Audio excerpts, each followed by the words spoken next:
All right. Oh, so what I was saying was, and this is going to be a weird perspective because we're going to try to switch perspective. Are you... that what are you I want to see what that must have looked. It would have been like looking into like the rings of Saturn or something. Because that was a lava lamp that you were looking at. It's a really cool lava lamp. It's one of my favorites. Anyway, I wanted to show Tucker what buddy Matt got me. So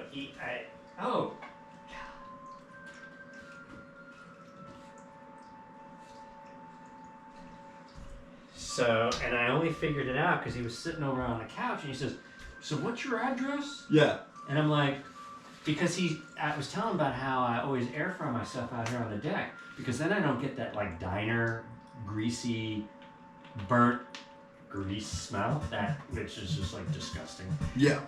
And the air fryer does spew out like little particles of oil, grease, because you'll find it coating on like stuff in your pantries and whatnot. So I was just telling this, because I've got it like on the deck. And he said, REI has like, you can get like a little table and it would dovetail as like a little cafe table or a camp table or something like that. And you could put your air fryer in there. I was like, oh, that's a good idea. I belong to REI. I think that's cool. I'll do that. And so he asked me for and I was doing something in the kitchen, and he's like over on the couch, and he's like, "So what's your address?" I tell him. And it was almost like my brain caught up with what I felt like he was doing, because he and I always have this thing about making sure that we stay even in terms of what we've, what we've gotten. Like when we go out to a pub or whatever. Yeah. It needs to be equal. Yeah. And so I felt like he was a guest here, and he had done me such a huge solid by coming up, 2.5 hours to pick me up from the colonoscopy. I mean, that's a major solid. Yeah. And I just felt like, yeah, of course I'm going to treat you to everything. He got like all, so this was his way of equalizing. So the next day I get a delivery, and I'm like, I'm not supposed to be getting anything. And it confirmed my suspicions. But I got this really cool table out of it all. It's a trip, dude. And the good thing is it should, if I haven't completely figured this out yet. Oh wait, no. Yeah, there we go. Voila.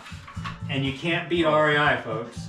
Yeah. And you know what? If you're good to people and you have a good friend, this is what you get.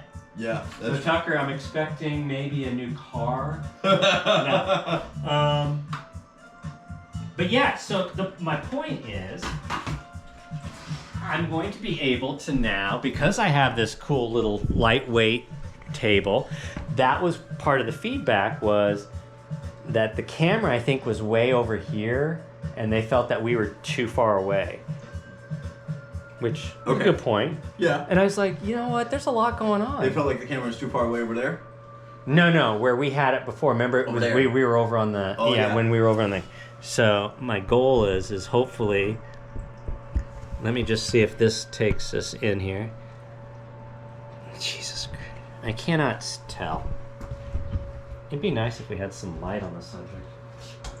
Oh, the dining light. Whoa.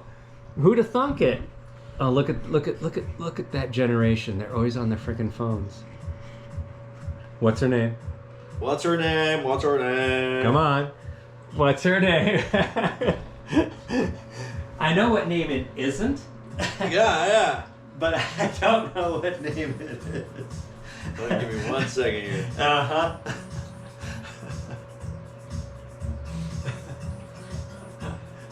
Such a dog. I know.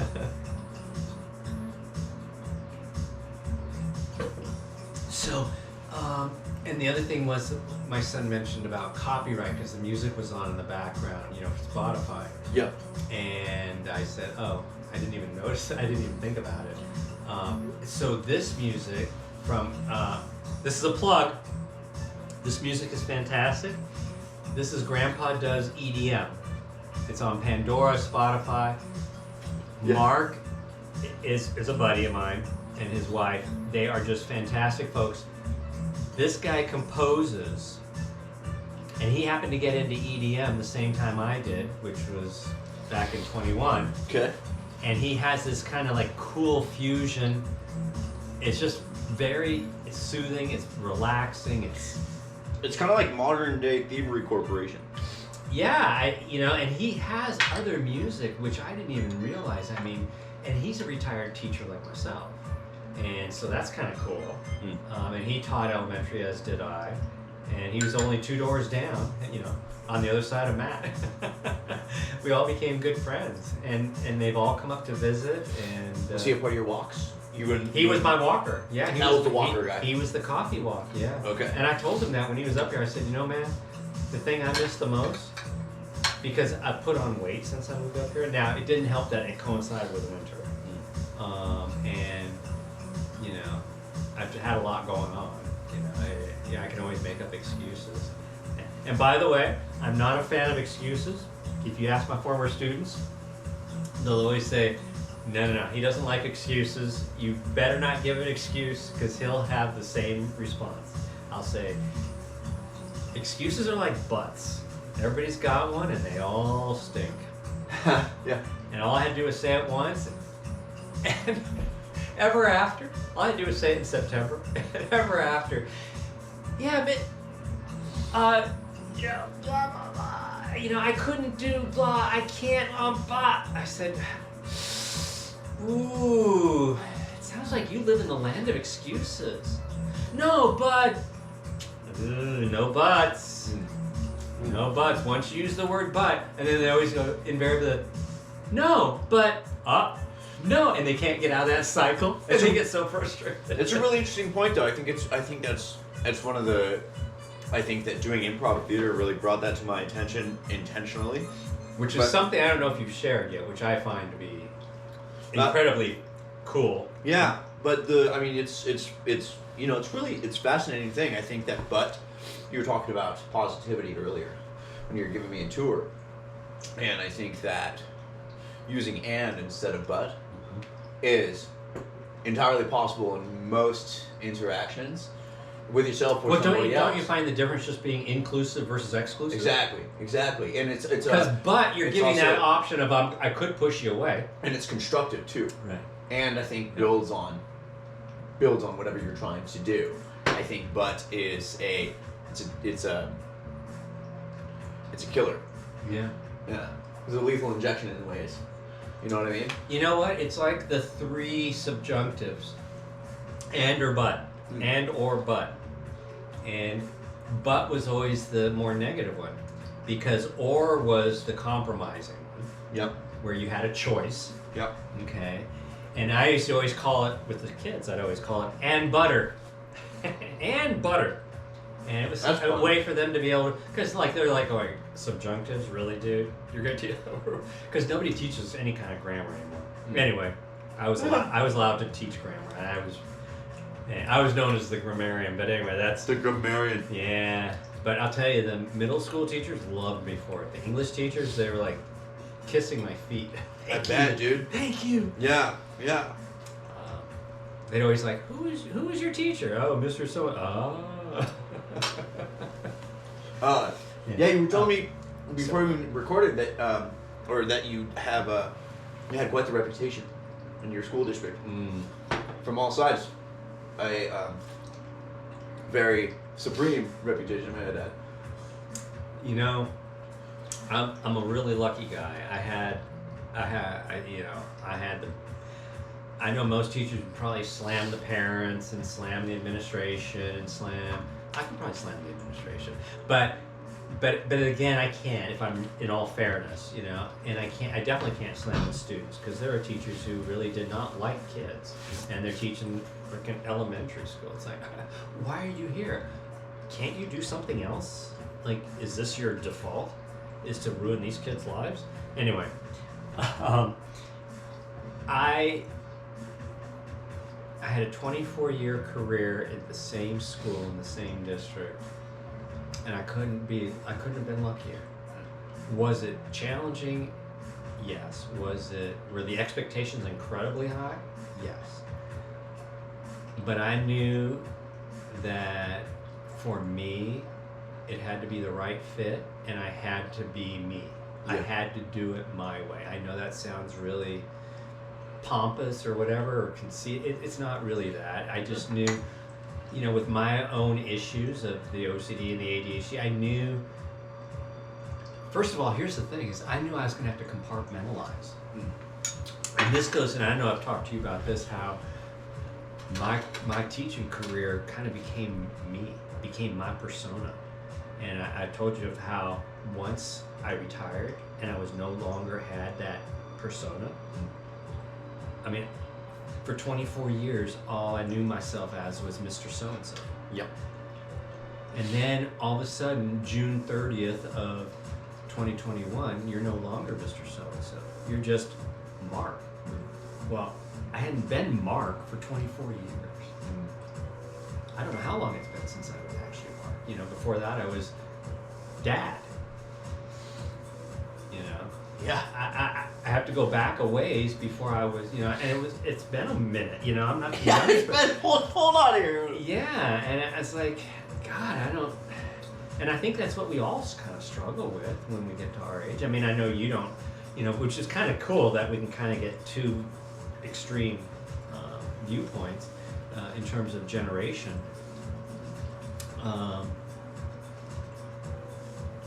And I just lost my tangent again.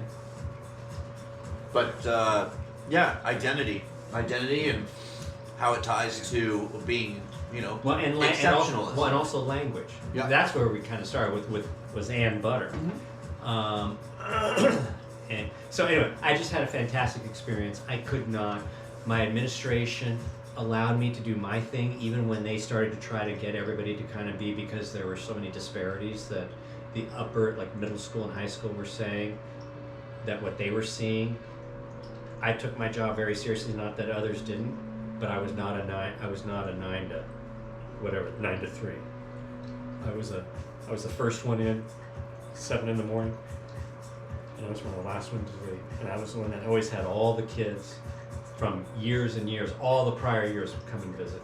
Like the secretaries were always like, a kid would come in and they, after school, they'd be like, the secretary said, they wouldn't even let him speak. They just said, "Oh, you're here to see Mr. So-and-so?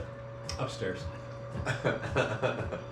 And they would tell me, like, did these kids have no other teachers? I said, I don't know what to tell you. It's not for me to, I don't have a comment. I don't know what you want me to say. Yeah. You know, because I don't think about it. It's just part, to me it was just part and parcel of the job. To me it was a lifelong relationship. It was a lifelong learning relationship, and I would get as much out of it as the student. And I always had, and that's what became taxing. That's what took its toll. Because when it was said and done, I had taught over 600 students. And when you figure that you're with them for 10 months of the year, 6 hours a day, yeah, that's a chunk. You're actually, when you have these kids, you're with them more and probably better quality time than they have with their parents. Yeah. If you take just take it as an aggregate. I firmly believe that. And so I take it as a very serious charge. And you become a parent, you become a coach, you become a therapist, you become a psychologist, you have to wear so many hats. It taught me a lot of patience, and I knew I had to be me, and they let me be me. And I give my district a ton of credit, because this is one of the wealthiest districts in the country, and the expectations are just crazy.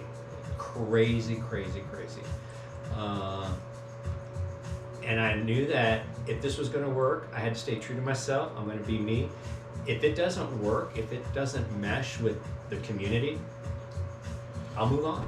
Yep. I'm not going to force it. I'm not going to, force the issue. That's not fair. Yeah. And I also knew that I would retire when it stopped being fun for me. Yeah. Because I knew once it stopped being fun, because I feel learning should be fun. I don't see why not. And I felt that once it stopped being fun for me, I knew it had probably been over for the kids for a while. And I always said, once it stops being fun, that's when I know it's time to go. I don't care if I put my 30 in, which I didn't, which seems to drive a lot of teachers to get that magic number 30. I'm like, yeah, so you get your 30 in, you retire at whatever age, and then you croak the next year. Yeah. Oh, bravo. Yeah. No, you gotta go when it feels right. And money isn't everything. It really isn't. And I've been really lucky. I had amazing kids, amazing students, and amazing sons. I have my own kids are amazing too, but it couldn't have been a more positive. And I guess at some point I can show you some. There's one picture. Oh, I can't bring it over here. I wish I could show it to you, but I could show the camera at some point. It's when we did our last, and you would appreciate it because of your dance. It's the ballroom dance, like the final year of ballroom dance that we did. We were the only grade that did it, and we were the only school that did it. It was a special thing that we did with the PTA, and it was such a blast. And I was the only teacher that had done it for the whole, I think we did it for like 6 or 7 years. And then we got some new teachers who felt like it was ruining instructional time. You have no idea how instructional ballroom dance is, but sometimes you're fighting a losing battle and you just kind of give up. But it'll probably stand up. You'll see it. It was taken in our cafeteria, and it was after our evening performance. We performed the school during the day, and then we performed at night for all the parents and families.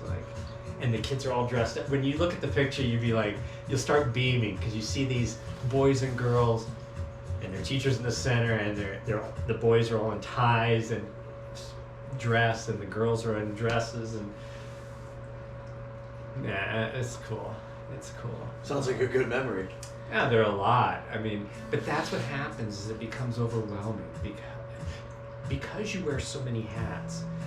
Every time a student confides in you or talks to you or comes by to visit or touch base or anything like that,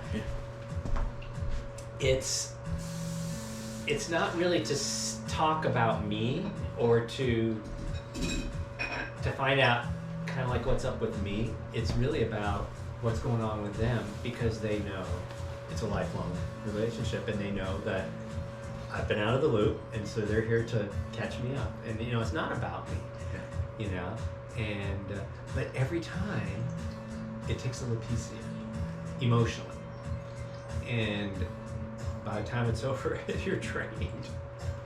Yeah. If you do it right.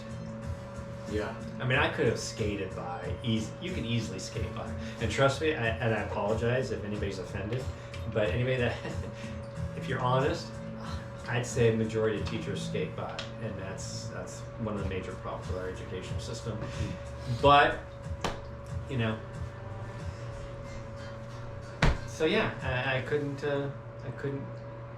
and you talk about your stand-up, and I don't know if I've told you this, but I kind of viewed my teaching as if it was a stand-up routine. Absolutely. That's how I viewed it. You know how they say, like, when you do public speaking, you're supposed to, pretend everybody out in the audience is naked, or, like that's, quote, the Dale Carnegie advice or some stupid thing like that.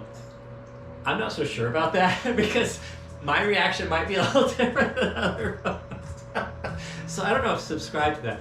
I would rather go with, how did we start off with?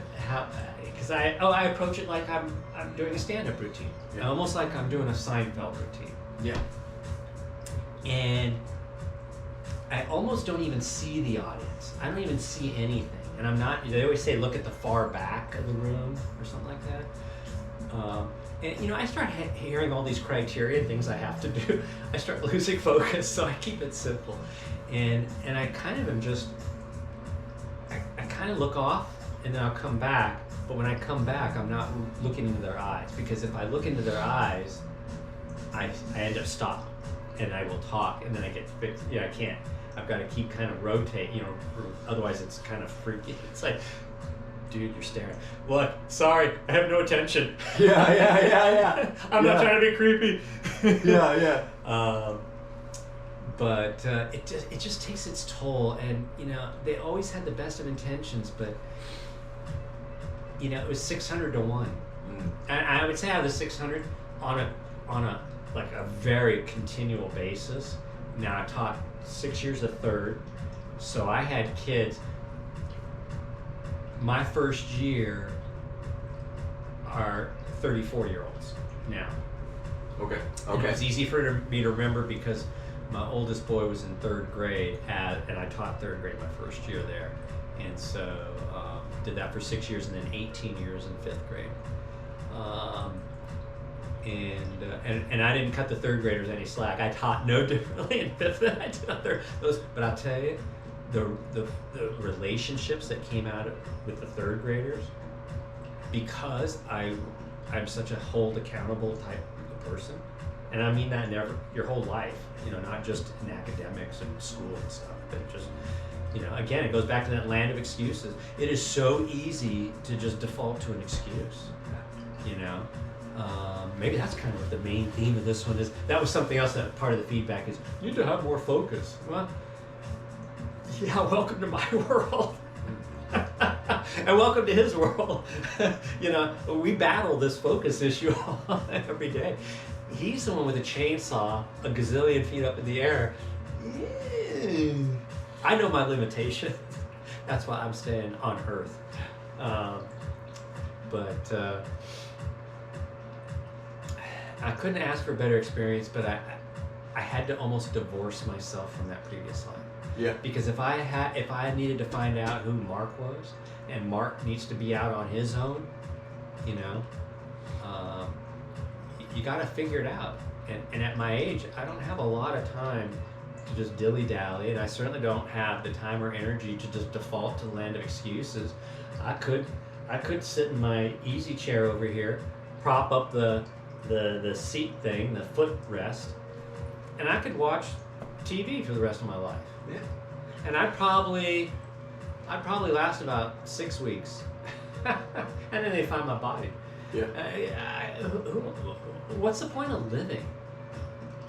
That's why you don't stay at your job. You don't. What is the expression? Don't work to live or live to work. It's the expression. I wanna work to live. I want to, or not live to work. Yeah. The song, there's a song there that always gets me. It's the John Prine Bonnie Raitt song.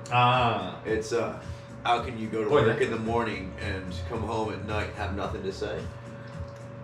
I think it's worthy of contemplation. I think that one I remember that in the morning when I go out of the door. But that's going to be a great one for when we talk about relationships. Yeah. Because that's a major problem. I mean, Yeah. that aspect of relationship, because here you're trying to fit into a human construct. Again, you're going to hear that human construct for, quite, at least from me, you'll hear it from me. He doesn't use big fancy words like I do. I'm just BSing. I should have big fancy vocabulary since I'm.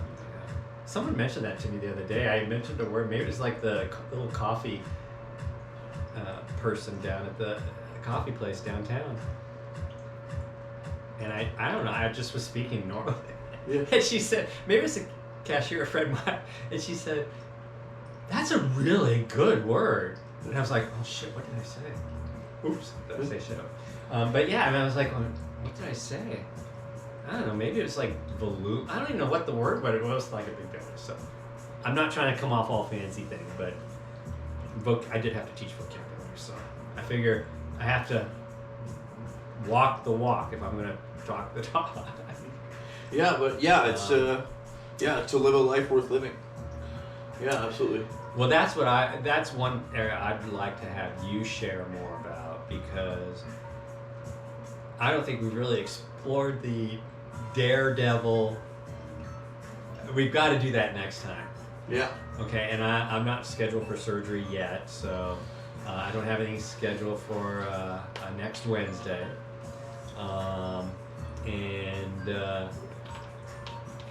I appreciate you being patient, but it's just like the past 2 Wednesdays, I had a medical thing earlier that day, and because I was gone, everything got put behind here. And so the bathroom folks were, you know, Josh and his I'm sorry, not step, father-in-law were, you know, working here till 8 o'clock. And I'm like, Oh shit.